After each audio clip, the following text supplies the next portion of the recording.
Hello guys, welcome back to U K Dreams. ഇന്നത്തെ നമ്മുടെ video എന്ന് പറയുന്നത് യു കെയിലെ പ്രധാനപ്പെട്ട ഇമിഗ്രേഷൻ ആൻഡ് വിസ അപ്ഡേറ്റ്സിനെ കുറിച്ചിട്ടാണ്. അതായത് ഫസ്റ്റ് അപ്ഡേറ്റ് എന്ന് പറയുന്നത് യു കെയിൽ ജോലി ചെയ്യുന്ന എല്ലാവർക്കും സന്തോഷമുള്ളൊരു കാര്യമാണ് യു കെയിലെ സാലറി വർധനവ്. അതായത് 2025 ഏപ്രിൽ 1 മുതൽ യു കെയിലെ മിനിമം സാലറി 12.21 പൗണ്ടായിട്ട് കൂട്ടിയിട്ടുണ്ട്. അതായത് യു കെയിൽ ഏത് ജോലി ചെയ്തിട്ടുണ്ടെങ്കിലും പെർ അവർ കിട്ടുന്നത് 12.21 പൗണ്ടാണ്. അത് ഏറ്റവും വളരെ സന്തോഷമുള്ളൊരു കാര്യമാണ്. അടുത്തൊരു അപ്ഡേറ്റ് എന്ന് പറയുന്നത് വിദേശ റിക്രൂട്ട്മെൻറ്റുമായി ബന്ധപ്പെട്ടിട്ടുള്ളതാണ്. അതായത് പുതിയ വിദേശ റിക്രൂട്ട്മെൻറ്റ് പ്ലാനുകൾ ഈ വർഷം ഏപ്രിൽ 9 മുതലാണ് നടപ്പിലാക്കുന്നത്.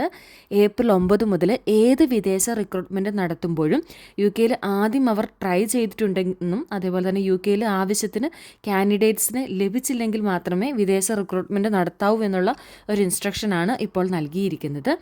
അതുപോലെ തന്നെ യു കെയിൽ ഇപ്പോൾ വന്നിട്ടുള്ള ഹെൽത്ത് കെയർ ജോലിക്കാർ ഉൾപ്പെടെയുള്ളവർക്ക് വിസ റിന്യൂ ചെയ്യുന്നതിനോ ജോലി നൽകുന്നതിനോ കൂടുതൽ ഇമ്പോർട്ടൻസ് നൽകണമെന്നുള്ളതും ഹോം ഓഫീസിൻ്റെ ഒരു പുതിയ ക്രൈറ്റീരിയയാണ്. അതുപോലെ തന്നെ ഏറ്റവും ഇമ്പോർട്ടൻ്റ് ആയിട്ടുള്ള മറ്റൊരു സന്തോഷ വാർത്ത എന്ന് പറയുന്നത് യു കെയിലേക്ക് ഒരു വിസ കിട്ടണമെങ്കിൽ ഏറ്റവും കുറഞ്ഞ സാലറി 12.82 പൗണ്ടായിട്ട് കൂട്ടിയിട്ടുണ്ട്.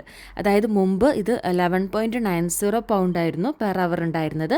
അതാണ് 12.82 പൗണ്ടായിട്ട് പെർ അവറായിട്ട് മാറ്റിയിരിക്കുന്നത്. അതായത് സ്കിൽഡ് വർക്ക് വിസയിൽ സാലറി ത്രിഷോൾഡ് ഏപ്രിൽ 9 മുതൽ 23,200 പൗണ്ടായിരുന്നു പെർ ഇയർ എന്നത് ഇപ്പോൾ 25,000 പൗണ്ടായിട്ടാണ് മാറ്റിയിരിക്കുന്നത്. ഇത്രയും അപ്ഡേറ്റ്സാണ് ഇന്നത്തെ വീഡിയോയിൽ നിങ്ങളുമായിട്ട് ഞാൻ ഷെയർ ചെയ്യാനായിട്ട് ആഗ്രഹിക്കുന്നത്. വീഡിയോ ഇഷ്ടപ്പെട്ടിട്ടുണ്ടെങ്കിൽ ഒന്ന് ലൈക്ക് ചെയ്യുക, ചാനൽ സബ്സ്ക്രൈബ് ചെയ്യുക, പുതിയ അപ്ഡേറ്റ്സിനായിട്ട് മറ്റുള്ളവരിലേക്ക് ഷെയർ ചെയ്യുക. Thanks for watching my video. Thank you all.